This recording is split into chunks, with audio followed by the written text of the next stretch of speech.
আসসালামু আলাইকুম। আমি আবরার শরীফ, নটরডেম কলেজের বিজ্ঞান বিভাগের দ্বিতীয় বর্ষের একজন ছাত্র। আজকে আমি আমার প্রথম ভিডিও তৈরি করছি রুই মাছের উপর। তো আজকের ভিডিওতে আমি রুই মাছের বাহ্যিক গঠন সম্পর্কে আলোচনা করব। রুই মাছের বৈজ্ঞানিক নাম হচ্ছে ল্যাবিও রোহিতা। আচ্ছা, তো একটা যদি রুই মাছ আমি আঁকি, তো একটু চিন্তা ভাবনা করলে দেখা যায় যে রুই মাছের ক্ষেত্রে যে জিনিসটা, সেটা হচ্ছে রুই মাছ স্ট্রিম লাইন্ড আকৃতির। কোন আকৃতির?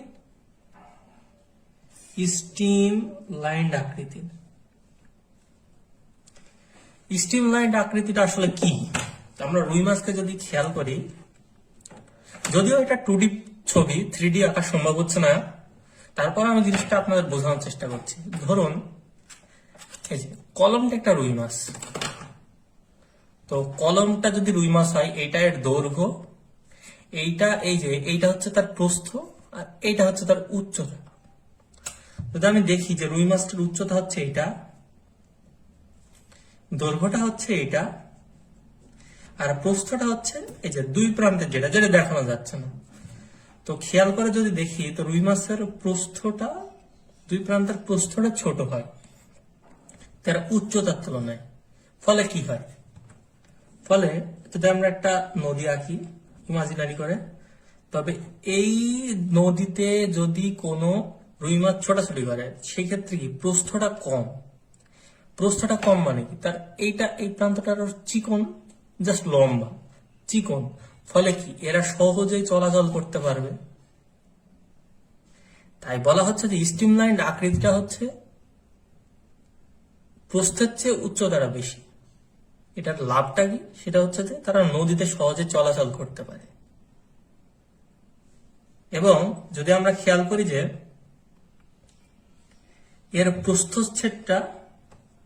প্রস্থচ্ছেদ কি আসলে, আমরা এই যে যদি আমরা এটাকে খেয়াল করি, এই জিনিসটাকে যদি আমরা কাটি, প্রস্থ বরাবর যদি কাটি, অর্থাৎ আমি দেখাতে যাচ্ছি এই যে এই জিনিসটা যে তৈরি হলো, এই যে এই জিনিসটা দেখতে পাচ্ছেন কিনা, যে এই জিনিসটা যেটা তৈরি হলো, এটা হচ্ছে তার প্রস্থচ্ছেদ। তাহলে প্রস্থচ্ছেদটা কি? এই যে প্রস্থচ্ছেদ এটা, তাহলে এই প্রস্থচ্ছেদটা আসলে হবে কি ডিম্বাকৃতির। কোন আকৃতির? ডিম্বাকৃতির। এইটাই হচ্ছে যে স্ট্রিম লাইন্ড। আচ্ছা, এবার যদি আমরা দেখি যে রুই মাছের দেহটা কয় খণ্ডে বিভক্ত, কয় অংশে বিভক্ত। রুই মাছের দেহটা হচ্ছে যে 3 অংশে বিভক্ত। 3 অংশে বিভক্ত। 3 অংশে বিভক্ত। 3 অংশটা কি কি? একটা হচ্ছে যে মাথা, একটা হচ্ছে যে দেহকাণ্ড, আর একটা হচ্ছে লেজ। তো আমরা একটা ছবি দিয়ে জিনিসটাকে কল্পনা করতে পারি। তো আমরা যদি ছবিটা দেখি, যদিও আমি ছবি ভালো আঁকি না, তারপরে চেষ্টা করছি।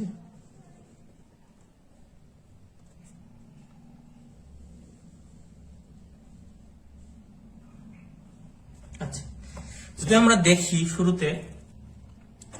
শুরুতে রুই মাছের ক্ষেত্রে আমরা 3টা অংশে ডিভাইড করছি, একটা মাথা, একটা দেহকাণ্ড, আর একটা হচ্ছে লেজ।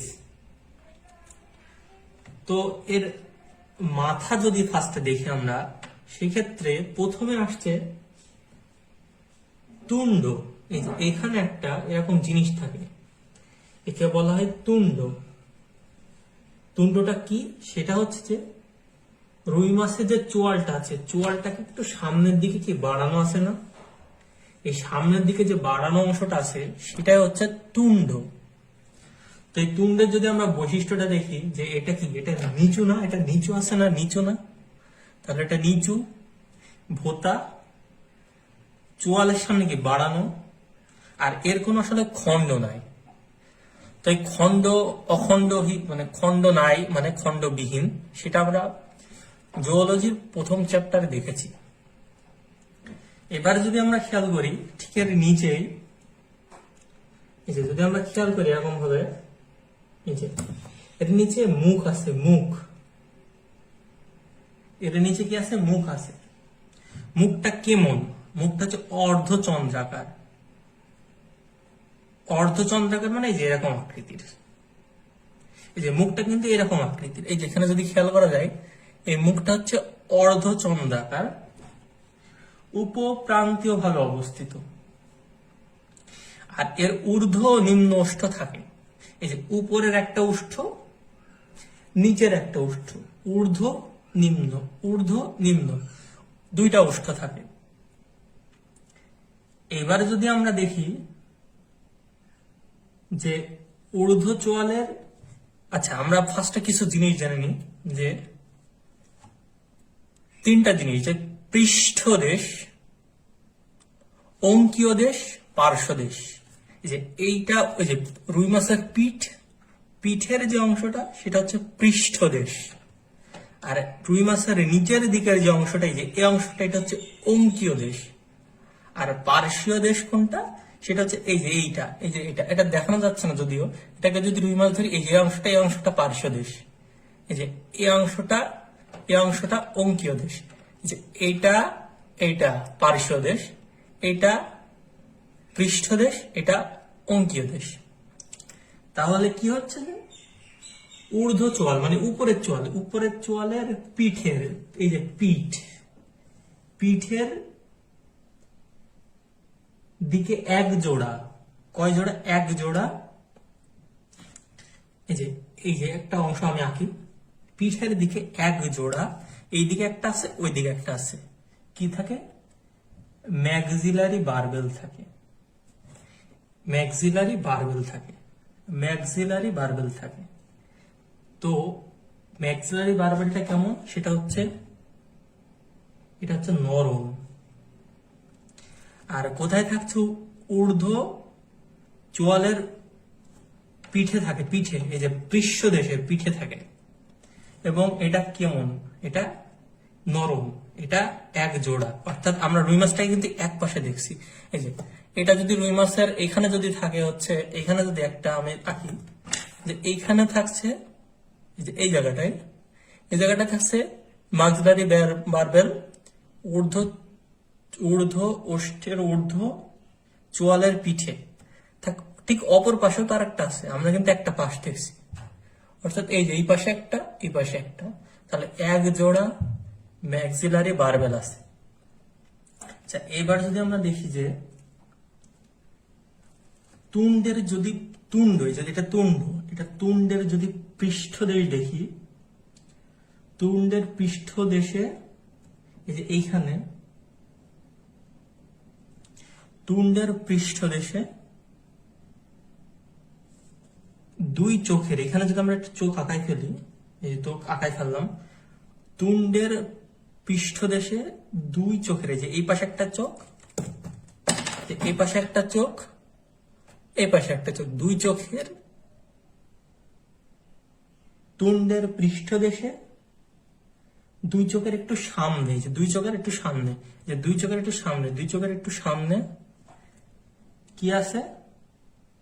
এক জোড়া নাসারন্ধ্র রয়েছে। এই যে এখানে যদি একটা এক জোড়া থাকে, এখানে একটা এক জোড়া আছে, অর্থাৎ এখানে একটা, এখানে একটা, অর্থাৎ এক জোড়া আছে। অর্থাৎ কি বলতে চাচ্ছে? যে তুন্ডের পৃষ্ঠদেশে, তুন্ড যদি এটা তুন্ড ধরি, যে এখানে যদি তুন্ড ধরি, তুন্ডের পৃষ্ঠদেশে এক জোড়া নাসারন্ধ্র রয়েছে, যা মূলত দুই চোখের একটু সামনে আছে। দুই চোখের, এই যে এখানে একটা চোখ, এখানে, এর দু চোখের সামনে আছে। এবারে যদি আমি এই চোখটাকে নিয়ে কথা বলি, চোখটা কি? আচ্ছা এবার হচ্ছে যে নাসারন্ধ্র ডাকলাম আমি, যে নাসারন্ধ্রের পেছনে, যে পেছনে নাসারন্ধ্রের পিছনে মাথার দুই পাশে, এই যে নাসারন্ধ্র, এই যেটা নাসারন্ধ্রের পিছনে মাথার দুই পাশে, এই যে মাথা, যদি এটা রুই মাছের যদি মাথা ধরি, মাথার দুই পাশে কি রয়েছে? এক জোড়া চোখ রয়েছে, এটা বড় চোখ, এই যে এটা বড় চোখ, এটা বড় চোখ। তো চোখের ক্ষেত্রে যদি দেখি যে আমাদের চোখে তো একটা পাতা থাকে সাধারণত, কিন্তু রুই মাছের চোখে কোনো পাতা থাকে না। এর যে কর্নিয়া আছে, কর্নিয়াটা স্বচ্ছ আবরণে আবৃত। যদি আমি একটা রুই মাছের কর্নিয়া দেখি, এর যে কর্নিয়া, সাপোজ এই যে এখানে যদি খেয়াল করি, যে এটা মনে করো এটা কর্নিয়া, এই যে কর্নিয়াটা স্বচ্ছ, স্বচ্ছ কর্নিয়াটা স্বচ্ছ। আচ্ছা, এটুকু বুঝলাম। আর এর আবরণটা ত্বকীয় আবরণে আবৃত। এবার আসতেছে যে কানকো, এই যে এটা হচ্ছে রুই মাছের কানকো। তো রুই মাছের কানকোটা কি? কানকোটা কিন্তু বড়, পাতলা। আর এর কাজটা কি? এটা কি ভিতরে যে ফুলকা থাকে, ফুলকার যে প্রকোষ্ঠ থাকে, প্রকোষ্ঠ মানে কি গহ্বর, তাহলে ফুলকার যে গহ্বরটা থাকছে, গহ্বরটাকে জাস্ট ঢেকে রাখছে। আমরা যদি রুই মাছটাকে খেয়াল করি, রুই মাছটা সাধারণত এরকম, যে কানকোটা আছে, কানকোটা কি রুই মাছের যে এটা দৌদি গহ্বরে এটাকে ঢেকে রাখছে। আর এটা কি বড় আর পাতলা। এবার যদি রুই মাছের কানকোটার পিছনের দিকে আমরা আসি, তো এই কানকোর পিছনে এই যে এখানে একটা পর্দা রয়েছে। কি রয়েছে? একটা পর্দা। আচ্ছা, একটা পর্দা রয়েছে, পর্দাটার নাম হচ্ছে ব্রাঙ্কিওস্টেগাল পর্দা। এটা কি? ব্রাঙ্কিওস্টেগাল পর্দা। যে ব্রাঙ্কিওস্টেগাল পর্দা। আচ্ছা, এইটার কাজটা কি? ফুলকা প্রকোষ্ঠকে ঢেকে রাখা। এখন প্রশ্ন হচ্ছে যে কানকোও তো ফুলকা প্রকোষ্ঠকে ঢেকে রাখে, ব্রাঙ্কিওস্টেগাল পর্দাটাও কি ফুলকা প্রকোষ্ঠকে ঢেকে রাখবে? হ্যাঁ, উত্তরটা হচ্ছে যে কানকো বড় পাতলা থাকে, তো এ যখন ঢেকে রাখে এর তো কিছু ছিদ্র থাকে, ফলে অনেক সময় ফুলফিল ঢাকা হয় না। কিন্তু কানকোর নিচে যদি একটা পাতলা পর্দা থাকে, যেটা হচ্ছে ব্রাঙ্কিওস্টেগাল পর্দা, এটা হচ্ছে এই যে এর ছিদ্রটাতে যে অর্ধচন্দ্রাকৃতির, এই অর্ধচন্দ্রাকৃতির ছিদ্রটাকে ঢেকে রাখা হচ্ছে ব্রাঙ্কিওস্টেগাল পর্দা। তাহলে কানকো ঢেকে রাখে ফুলকা প্রকোষ্ঠকে, ব্রাঙ্কিওস্টেগাল পর্দাটা ঢেকে রাখছে। কিন্তু কানকো ঢেকে রাখলেও তার ক্ষেত্রে ছিদ্র থাকে, ফলে ঢেকে ফুলফিল রাখা সম্ভব হয় না। কিন্তু যদি এর নিচে একটা পর্দা কল্পনা করি, সাপোজ এই যে আমি এর নিচে একটাকে পর্দা কল্পনা করি, এই যে এটাকে যদি পর্দা দিই, তাহলে কি এই জিনিসটা ঢেকে যাচ্ছে না? এই যে এই পাতলা পর্দাটা হচ্ছে ব্রাঙ্কিওস্টেগাল পর্দা, এইটা হচ্ছে কানকো। আচ্ছা, এইবার যদি আমরা আসি যে তাহলে আমরা কি কি দেখলাম? তুন্ড, নাসারন্ধ্র, ম্যাক্সিলারি বার্বেল, চোখ, কানকো, ব্রাঙ্কিওস্টেগাল পর্দা, এইগুলা নিয়ে মূলত মুখ।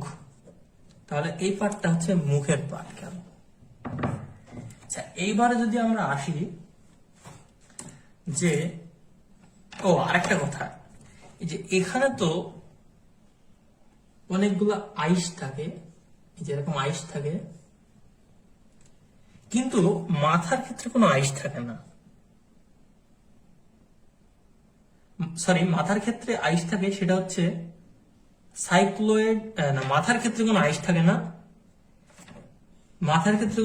না, কিন্তু দেহকাণ্ড ও লেজের মধ্যে আইস থাকে। আচ্ছা, এবারে যদি আমরা দেহকাণ্ডতে আসি,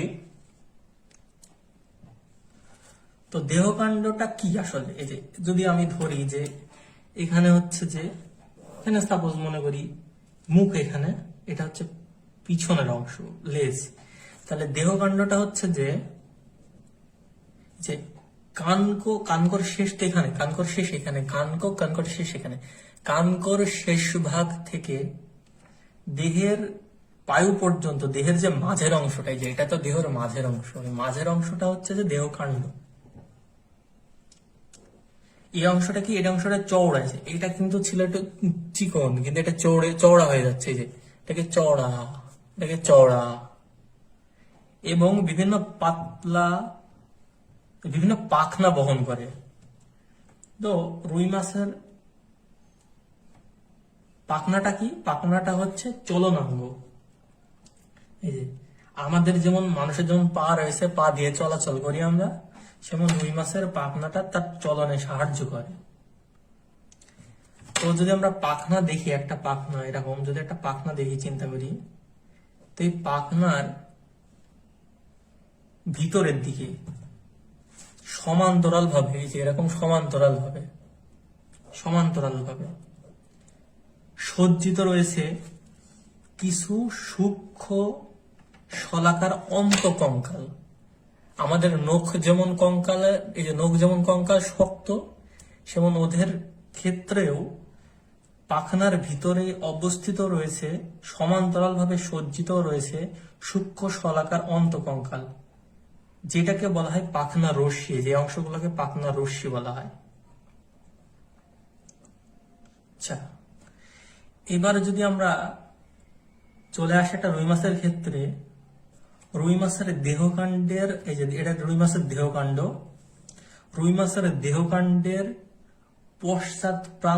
পশ্চাৎ প্রান্তের অঙ্কীয় দিকে, তাহলে পশ্চাৎ, এই যে এটা অঙ্কীয় দিক, এটা পৃষ্ঠ দিক, এটা পশ্চাৎ দিকে, পিছনের দিক, তাহলে পশ্চাৎ দিকে তাহলে কি, দেহকাণ্ডের পশ্চাৎ প্রান্তে, যে দেহকাণ্ড, এটা দেহকাণ্ড, এই দেহকাণ্ডের পশ্চাৎ প্রান্তের অঙ্কীয় দিকে, অঙ্কীয় মানে কি নিচের দিকে, অঙ্কীয় দিকে ঠিক মাঝ বরাবর তিনটা ছিদ্র রয়েছে, এই যে তিনটা ছিদ্র রয়েছে।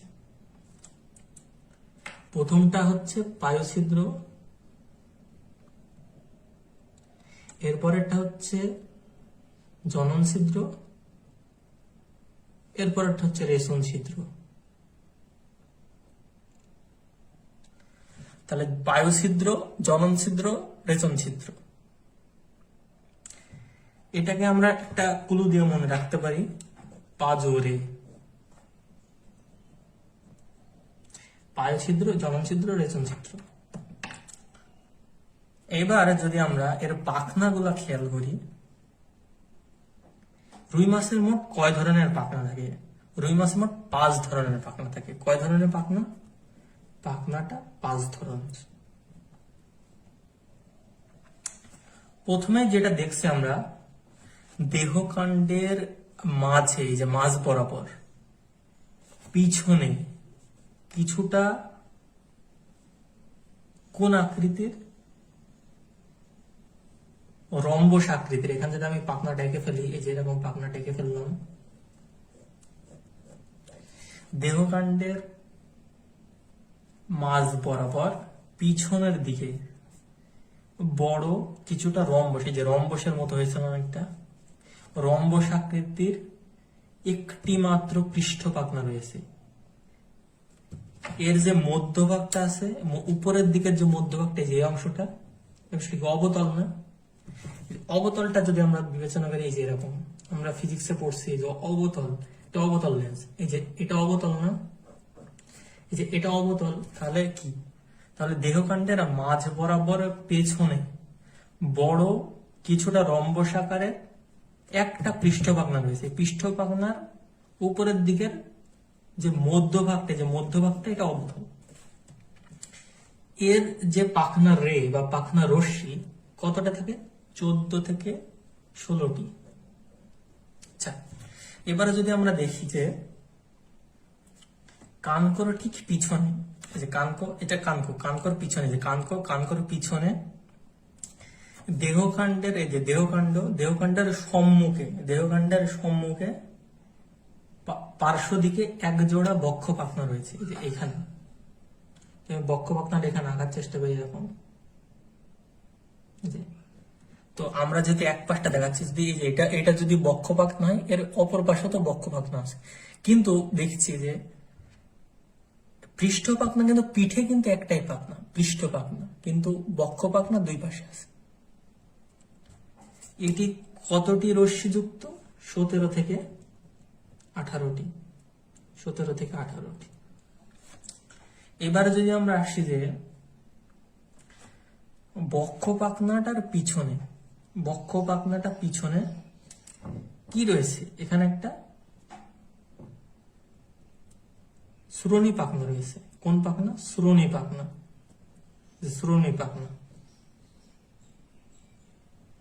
শ্রোণী পাখনাটা 6 থেকে 7টি রশ্মিযুক্ত। শ্রোণী পাখনাটা 9টি রশ্মিযুক্ত। এবারে যদি আমরা আসি যে এই যে পায়ুর ঠিক পিছনে, এই যে পায়ু তো এটা পায়ু অংশটা, পায়ু পর্যন্ত তো বিস্তৃত। পায়ুর ঠিক পেছনে দেহের অঙ্কীয় দিক, অঙ্কীয় মানে কি নিচের দিক, অঙ্কীয় মানে নিচের দিক, দেহের অঙ্কীয় দিকে মধ্যরেখা বরাবর একটা পায়ু পাখনা থাকে। যেখানে একটা পায়ু পাখনা রয়েছে, যদি ভালো করে আমি জিনিসটা আঁকি, যে এটা পায়ু পাখনা রয়েছে। কি পাখনা? পায়ু পাখনা রয়েছে। এর পায়ু পাখনাটা কয়টি রশ্মি যুক্ত? এটা হচ্ছে 6 থেকে 7টি রশ্মি যুক্ত।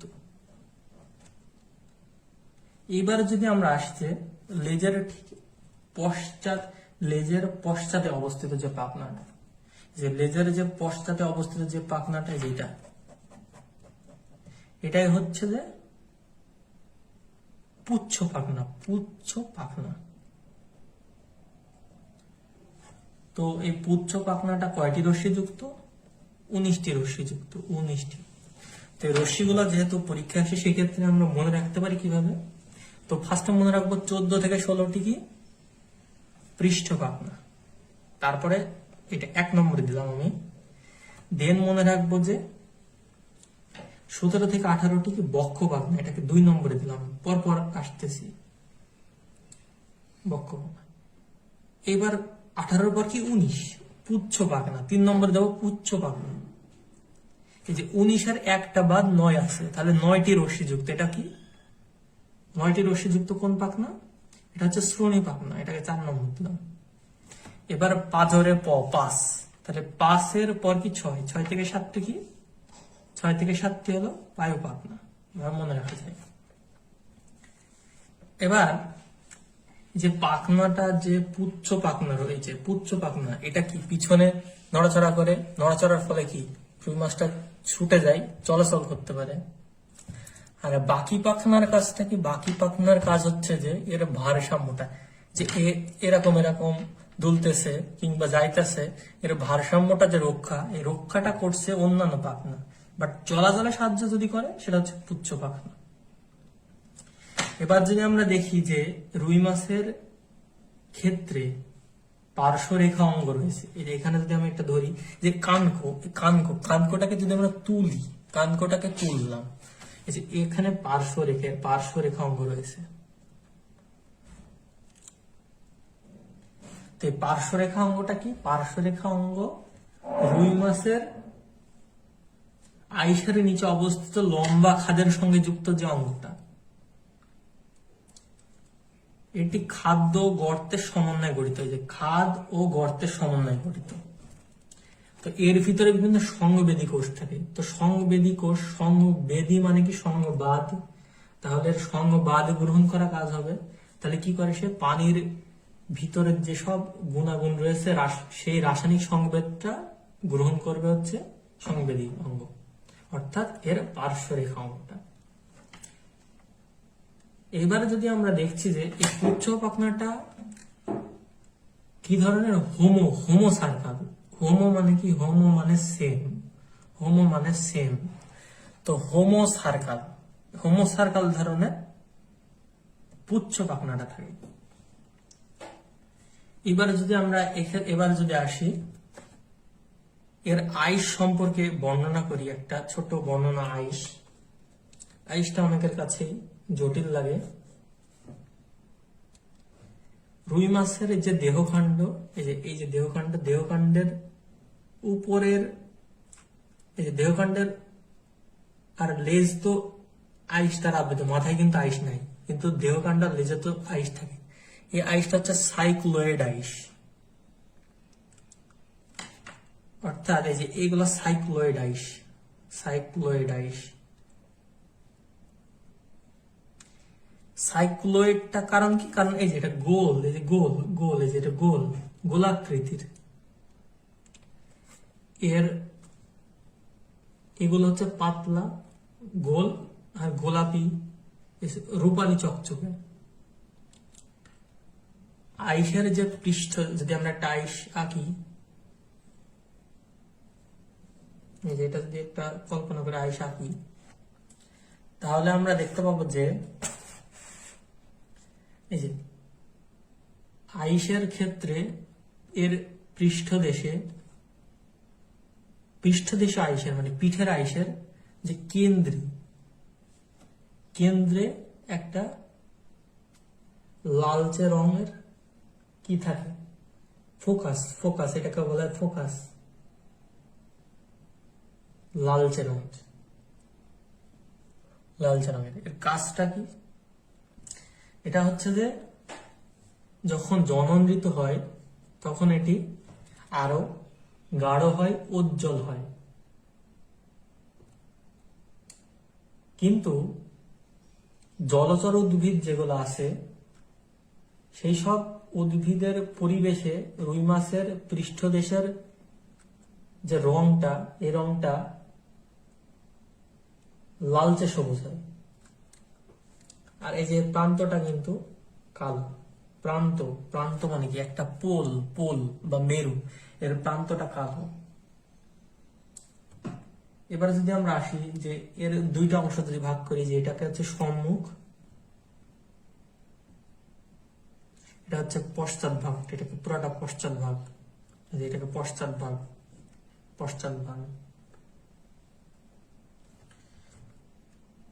তো আমরা যদি পশ্চাৎ ভাগের ক্ষেত্রে দেখি যে এই অংশটাকে বলা হয়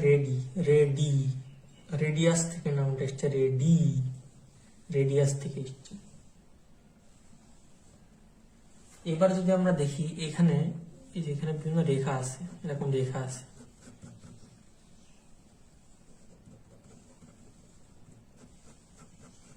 এগুলো হচ্ছে যে সার্কুলাস বা বৃদ্ধি রেখা।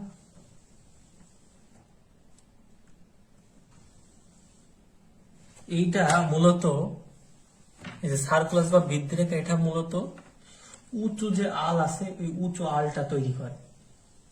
আর এই যে অস্থি আছে, অস্থি তো শক্ত জিনিস, অস্থি উপাদানটা জমা হয়ে হয়ে হয়ে হয়ে এই সার্কুলাস বা বৃদ্ধি রেখা তৈরি হয়।